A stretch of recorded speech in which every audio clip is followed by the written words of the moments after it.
Alright, so in this session we'll discuss, what are the preparation, the small things that we need to take care of, the details so as to say, so that we are ready for the interview other than the content of the interview. So I think one thing which is very obvious, but all of us should be very mindful of the fact is that there is no way you can reach late at the interview venue. It's better to schedule your departure and arrival there so that you reach at least half an hour schedule, but reaching late at an interview venue, irrespective of whether they are aware of that or not, will always have a poor reflection on your performance. Because see, somewhere you are also a little harried about the fact, you are always conscious about the fact that I came late. So that is something we will all have to be very, very conscious of. Okay, alright. Any specific questions that you have in terms of preparation, and then I'll do the general part. Regarding the dress, like what should be our dress code? Okay, yeah, dress, the key word is formal. Whatever accounts for formal will pass muster in an interview. And again, contrary to popular perception, I am a firm believer, and I had discussions with various IIM professors and all, they are really not looking for any specific dress code as such.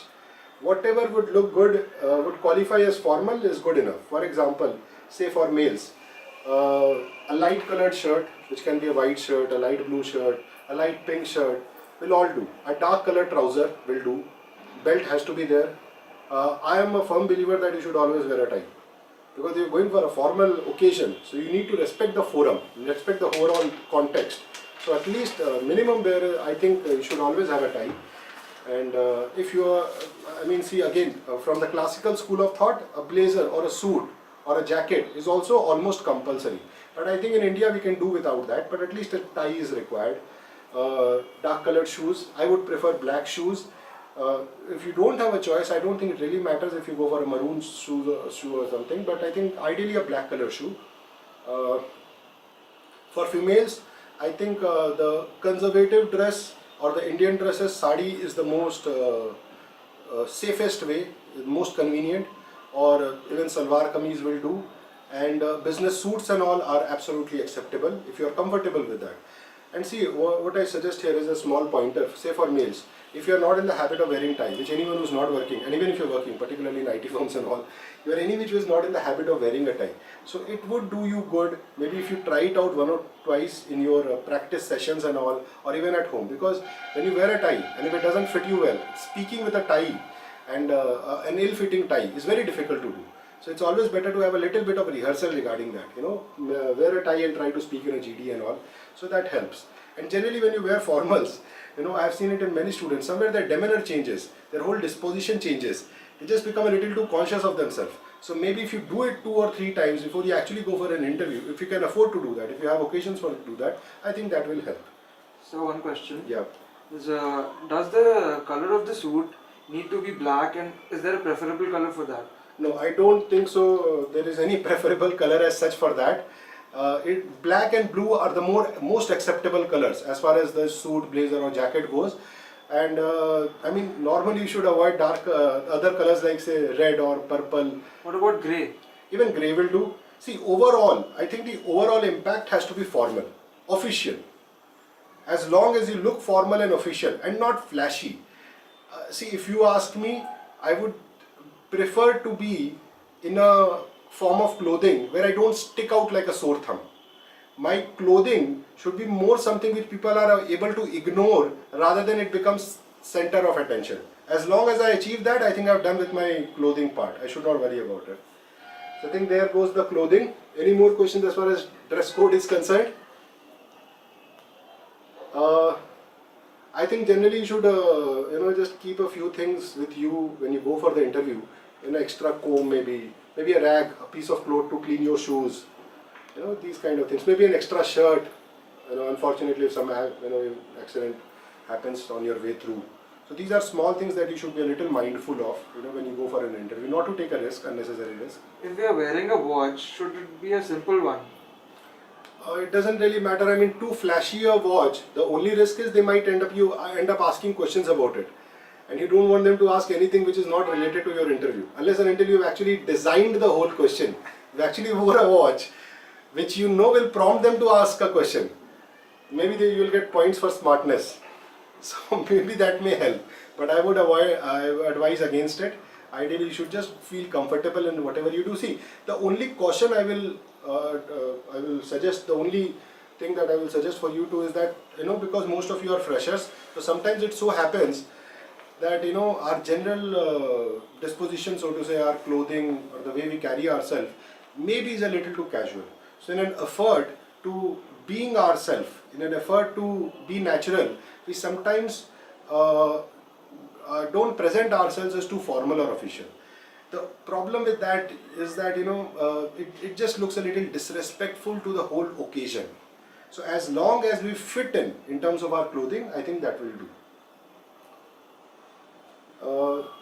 I think the folder is the next question that comes to most of your mind. You need to carry a folder. Folder should have all your documents, academic documents and other documents, very neatly, meticulously arranged, preferably in the reverse chronological order. See, folder is hardly ever looked into. Nowadays, you have one person outside the interview room who leaves through your folders and sees your certificate and all. Earlier, they were not concerned with this formality also. So nowadays, they do have someone.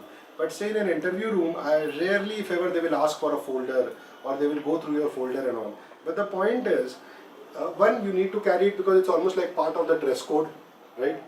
A folder should be there when you go for an interview. And second is that in case they actually ask for it, a folder, what I would prefer as a student, as an aspirant is that since it is with me right now, in case they ask for it, they should be suitably impressed with my meticulousness, with my diligence, with my ability to put my certificates in my folder, in case they ask for it, right? Of all the students I have trained, only once or twice someone has told me that they actually asked for his folder and went through it. So it rarely happens. But any which ways we need to carry it, so we need to be a little careful about how we design, put our certificates in the folders. So yeah. Question: what if we carry two folders, one for the extracurriculars and one for academic? No, I think you should stick to one folder. You just put all your academic certificates right at the beginning of the folder, followed by the extracurricular certificates. And put most essential certificates or the ones that you have mentioned in the form. No need to clutter it with too many certificates, or no need to worry too much about the fact that your folder does not have as many certificates as your peers folder has. So just take it as an essential part, as a form submission kind of thing, and nothing more than that. Now when you reach the venue, generally what happens is that you are all put together in a group where you're supposed to wait for your turn, one by one, for an interview. Sometimes this is a very dangerous part of the whole process, because when people are put together in a very tight situation, all of them very fidgety, very nervous, nerves on the edge, so people tend to talk a lot, and I don't think they can't calibrate what they are saying, so thoughts come out pouring, and these conversations can sometimes have a very damaging impact on your psychological makeup for the interview. For example, say you have this, say you go for an IIM Indore interview, and you have this one call, IIM Indore, and there is this other guy who starts chatting up with you, and he has got calls from 39s. And then to add to it, he also says that I have come to this interview only for the sake of it. I'm not interested in IIM Indore, because my next interview is IIM Calcutta, therefore I'm going for this interview in IIM Indore. Now for you it's one single call, you have placed all your eggs in one basket, and here is this guy who's not even interested in this basket. It doesn't really help your confidence when you go for the interview.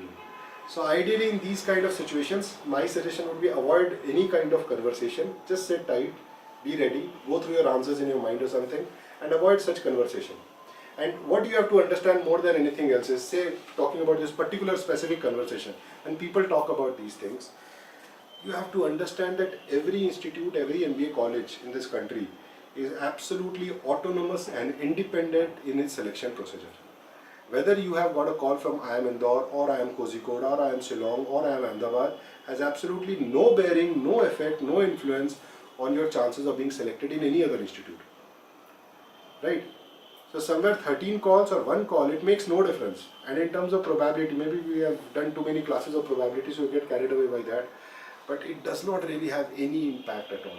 And with my experience, I can tell you, which is very difficult for you to believe, but I have seen so many students with multiple calls, zero conversions, and people with one calls, two calls, and convert whatever calls they have, and finally end up having very successful careers. Over a period of time, I've seen many such cases, not stray, isolated examples. Very frequently such cases come up.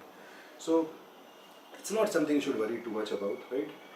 Okay, just to carry on from where you left, so you are gathered in a room, sitting tight, waiting for your turn. Sometimes they will tell you when your turn is, which is a little more comforting, sometimes they may not. So you may be randomly called, you have to be ready for it, and you go in and all. Say what normally happens is that they escort you till the room, or they tell you where the interview room is. So what you should ideally do is knock on the door and open the door. Turn the knob and open the door. It is absolutely okay. I mean, you don't want to just keep standing outside the door in case they have not heard your knock and all. That looks very silly. So you turn the knob, open the door, and you gently ask them, politely ask them, "Sir, may I come in?" And sometimes in these cases they may actually say no. Don't take it to your heart now. You know, some very sensitive people actually take it against themselves.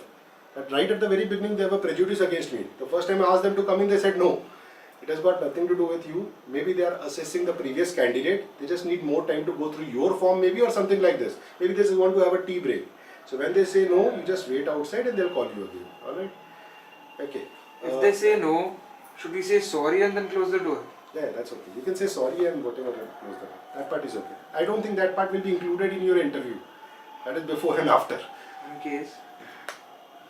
Yes, any other questions as the preparation part is concerned? Yeah, no? Alright, okay. We'll do the questions and the interview process from the next session. Okay.